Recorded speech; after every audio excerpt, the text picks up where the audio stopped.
Welcome into the DFS Den. It's Dave Eddy here, aka Corporal Eddy on Twitter. And let's get into the final video of the week here. We're going to be looking at running backs. And let's start with cash.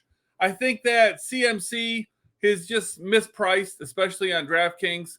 And with his high ceiling, I think for cash, you don't overthink it. You just go ahead and lock him in.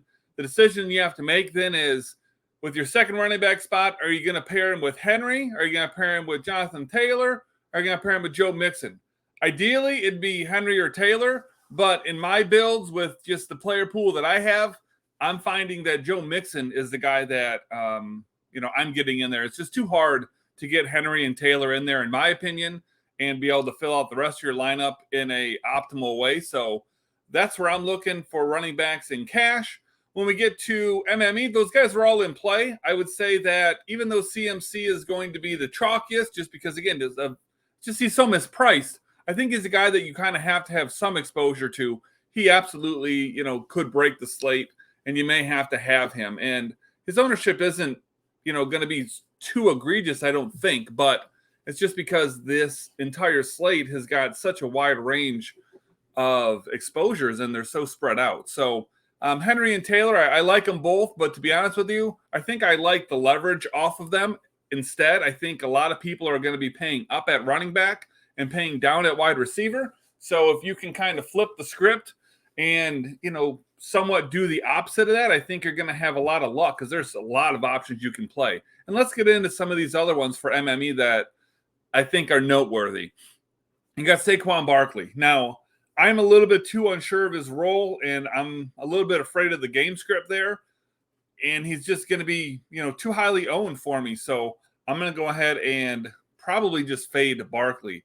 DeAndre Swift, I'm not a huge fan of the 15% ownership. Now, granted, the ownership percentage isn't a lot compared to, where we'll see ownerships later on, in the season. But it's still the third highest ownership on the slate.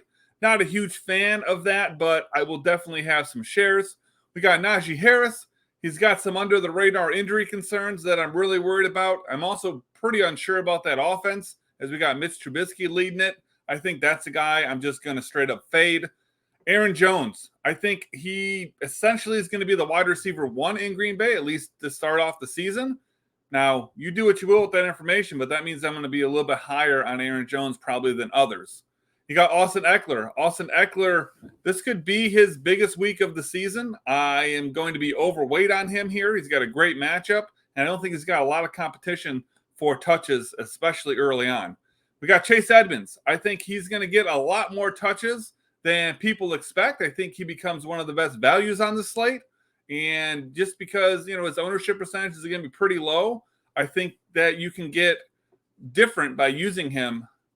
And then we got CEH. That is my favorite leverage play on the slate. A lot of people expect Kansas City to score lots of points, and they very well may do that, but they're going to be attacking the passing game. And if CEH, especially if he falls in the end zone, once or twice, I think there could be a lot of value there. And if that game ends up being much lower scoring than we expect, the amount of leverage you could get from CEH having, even just a decent game could be extraordinarily valuable. And then last guy I want to talk about, Elijah Mitchell of the 49ers. Interesting play here. I expect him to lead that backfield in touches, probably by a decent amount.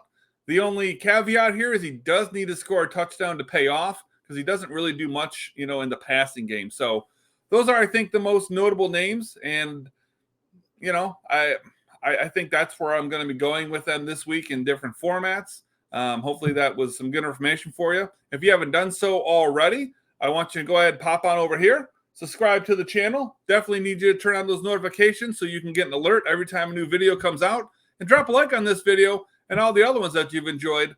And I will see you for week 2. Good luck.